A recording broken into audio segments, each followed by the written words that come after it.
Welcome back to the Two Berry Girls podcast. I'm your co-host Malika. And I'm your co-host Tammy. So have you been seeing all of the That Girl routines all over your TikTok and Instagram feed? Yeah, definitely. I think I send you at least like 5 a day.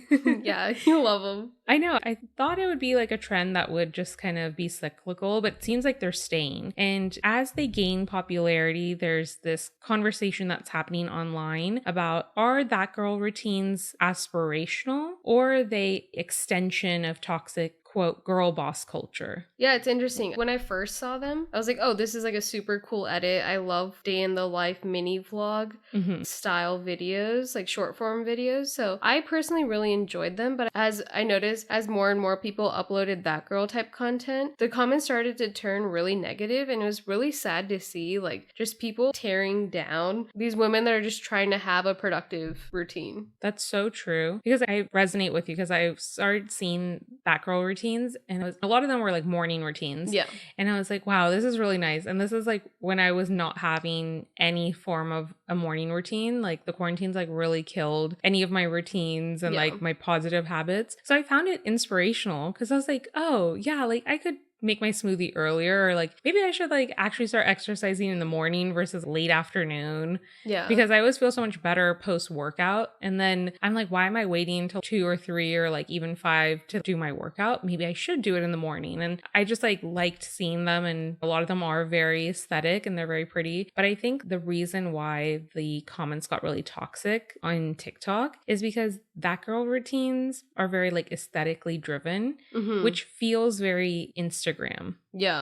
Like it feels like the girls who like probably do really well on Instagram with their content in general were the ones who are creating That Girl routines on TikTok, and TikTok seems to present itself as more unedited and unfiltered, and it's not perfect. Really, it was supposed to be the antithesis of like Instagram culture. Yeah. So I think that's kind of the causation, and some of the comments are really, really nasty. They're really mean. It's weird though because like they did pop off, so like they did go viral. That tells me that like Gen Zers and like people on TikTok that like actually like it and they find it intriguing enough to watch that they do end up going viral. But then we get to that common cycle of, okay, if you get too viral, then people start attacking you and want to tear you down. Yeah. Just because they get, I feel like, jealous maybe. Yeah. Or they start to compare themselves. The same issue with when you used to go viral on Instagram before they made it like super hard and limited people's reach, that after a while people just start hating on you. So it's like the same exact thing on TikTok. So I think it comes from people just like being very jealous, honestly. So it's like a negative side of social media. I have a rule with any piece of content that enough people haven't seen any type of content I put out until I get a negative comment. Yeah. And which is like kind of a sick rule, but I've found this to be very true over the past few years of trying to use social media more as like a marketing tool for various different businesses. Yeah. And so that's just what I've seen is like if someone's not leaving like a hate comment on like a photo, a reel, a story, whatever it is, Instagram polls, like people are really mean in my Instagram polls. And I'm like, okay. And so I feel like it just means enough people haven't seen it. But this is a very negative underbelly of social media that when people see someone doing well or trying to do well or aspiring to do well, they feel the need to tear them down. And I wonder if a lot of kind of that jealousy you mentioned in the comments stems from people comparing themselves too much to people online. And I think people need to have a certain level of understanding that everyone's putting their best foot forward. And a lot of things are edited in a way that seem even better than they are in real life. Because there are certain girls who do That Girl routines, and then they do the flip side, kind of the behind the scenes of creating That Girl routines. And they're like this realistic side you didn't see. So for that really beautiful berry smoothie she's making, the behind the scenes is like her kitchen sink is full of dishes from like having to make that smoothie, but you're only seeing the 0.2 second clip of her pouring the smoothie into a really pretty glass. People constantly forget there is a reality to this, and this is production. This is like a certain level of creating your own celebrity, right? Yeah. Like the behind the scenes of a movie, the behind the scenes of like a play, a show. There is post-production. There's even a level of production and details when you want it to look not perfect. Yeah. It's crazy because like that's so true. people get tricked by like both sides. Like, oh, Mhm. this person's so authentic, but it's like, you don't know how many takes it took for them to record that. And it's just sad to see people just like hate each other, like hate on each other for someone just doing something that actually like makes them happy. Totally. So majority of that girl routines that I see, like especially the morning routines, like they're pretty repetitive, right? So it starts off with someone waking up early. It's questionable if they are actually waking up at 5 o'clock or 7 a.m., who knows? Yeah. But they're waking up early. They're making their bed. They're getting a workout in. They're eating a healthy breakfast. They're having a smoothie. They're going for a walk, right? Or they're stretching, they're meditating, they're journaling. Like those are kind of like the under 10 different things that like you see over and over again. And like if you look at like a rule of marketing, if you see something, you just keep repeating the same thing over and over again, it does influence people. Yeah. And in this case, I feel like it's a positive influence. Like there's so many things that social media has pushed that are very toxic for society, like very filtered bodies and faces that are not natural, right? And so it's led to this surge in plastic surgery. Yeah. It's amongst really like terrifying. really young people. Yeah.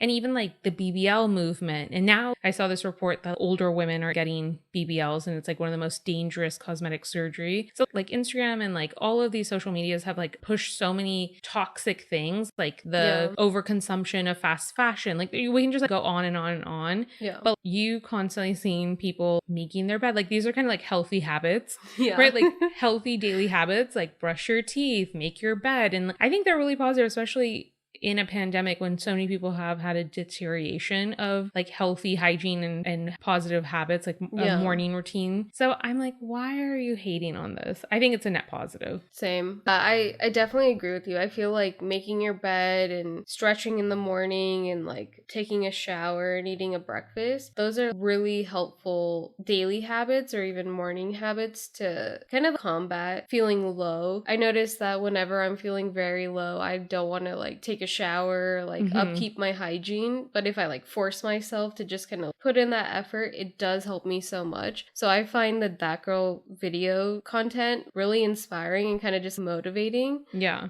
And also someone can do that video and like actually do that type of routine and like still be going through a hard time. Yeah. I think like people like don't understand like the duality of things and like the complexity of the inner workings of someone's mental health. Yeah, that's so true. And for me, like I struggled with mental health during the pandemic and like seeing these that girl morning routines actually did inspire me. And so I was like, okay, I'm going to try to do like 3 habits, like daily habits. And I downloaded this app called Strides, I believe. And I was trying to cure like waking up the first thing going onto social media because I like lose track of time. And then I feel horrible that I wasted all this time. And it's like, it's such a toxic way to like start your day. Yeah. So I found this like really good 10-minute meditation on YouTube. And so I just wanted to remove as much friction to like actually starting that. So I created a link on my phone. So when I wake up, I can just like literally click that a shortcut. And so it'll just like take me straight to it without having to search for it, whatever. Just because I was noticing I wasn't doing it when